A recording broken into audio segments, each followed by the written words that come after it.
दीक्षाभूमी स्मारक समितीबद्दल एवढंच सांगतो की दीक्षाभूमी स्मारक समितीचे जेवढे चोर आहेत यांना समाज काढून फेकणार की नाही? मोठ्या दमाने माझा सहमत होता. दीक्षाभूमी स्मारक समिती रद्द करा. दीक्षाभूमी स्मारक समिती रद्द करा. दीक्षाभूमी मुक्त करा. दीक्षाभूमी मुक्त करा. गजगाटेला आवाज गेला पाहिजे एकदा जोरात. दीक्षाभूमी मुक्त करा. दीक्षाभूमी मुक्त करा.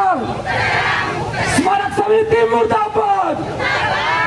स्मारक समिती मुर्दाबाद. सगळ्यांची आशा केलेली आहे की तुम्ही दलित नाही तर भीमपुत्र स्वतःला म्हणा.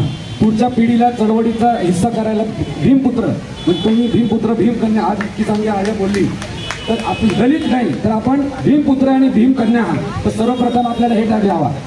आणि दुसरी गोष्ट ज्या प्रकारे 1 तारखेला हा आंदोलन दीक्षाभूमी मुक्ती आंदोलन झालं त्या आंदोलनानंतर आपण आंदोलन चालू ठेवण्यासाठी दीक्षाभूमी माझी दीक्षाभूमी स्वच्छ भूमी अभियान हे आम्ही चालू केले.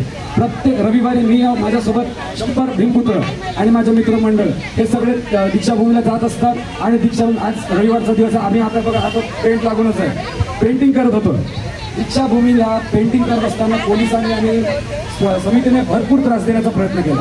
आज त्या अशी परिस्थिती आहे की 130 करोड 22,55,670 680 130 परत सांगतोय 130 कोटी 22,55,870 रुपये हे दीक्षाभूमीला सँक्शन झालेलं आहे. याच्यानंतर जर आम्ही भीमपुत्र तिकडे वर्गणी करून तिकडल्या रॅलीला पेंटिंग करतोय हे पैसे गेले कुठं?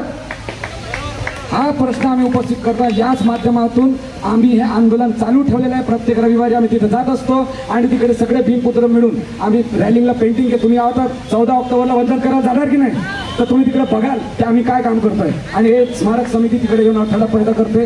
पोलीस यंत्रणा वापरतात आणि भीमपुत्र कोणाची घाबरत नाही. भीमपुत्रांना विकत घेऊ शकत नाही. आपल्या समाजाचं जे एकत्रीकरण आपण करायला निघालं पुढच्या पिढीला आंबेडकरी चळवळीचा हिस्सा बनवण्यासाठी सगळ्यांना भीमपुत्र घालून भीमपुत्र भीमकन्या आम्हाला द्या. आम्ही नेतृत्व करू त्यांचा. समाजासाठी करतात पैशासाठी नाही. भीमपुत्राला कोणी विकत घेऊच नाही शकत. निवडणुकीचा दृष्टिकोन काय सांगतो आपल्या मनाला हे लावून घ्या. ते युवा पिढी आलेली आहे तर युवा पिढीला नेतृत्व करण्याची संधी मिळाली पाहिजे की नाही पाहिजे. जास्त वेळ नाही घेत. आपल्याला सगळे थकून आहात. भाषण देण्याचा बोलताना माझं पण हे होत आहे कारण भाषण द्यायला नाही आलं. समाजाकडे हक्काचा मागतोय. आपली घरांना मागतोय. निवडणुकीत उभी आहे तर दुसरा भाग झाला. याच्या पुढे चळवळ चालू ठेवायला आपल्या घरून भीमपुत्र आणि भीमकन्या द्या. त्यांचं नेतृत्व आम्ही करू. त्यांना आम्ही तयार करू.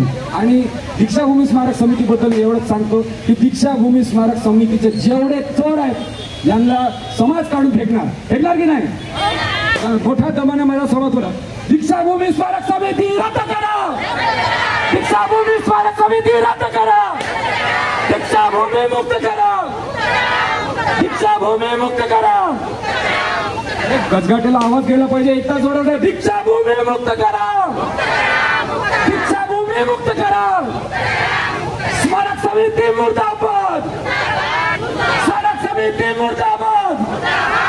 सगळ्यांचे आशीर्वाद भीमपुत्र म्हणून मला ओळख मिळालेली आहे. तुम्हाला सगळ्यांचे आशीर्वाद असे मानतो आणि आपल्या येणाऱ्या पिढीला तयार करायला तुमचा भीमपुत्र मेहनत करेल. समाजासाठी नेहमी आम्ही इकडे आहोत आणि आपली रजा घेतो आणि आशा बाळगतो याच्या पुढे तुम्ही मला आपलं भीमपुत्र म्हणून स्वीकारलं हे मी अशी आशीर्वाद घेऊन निघून जातो.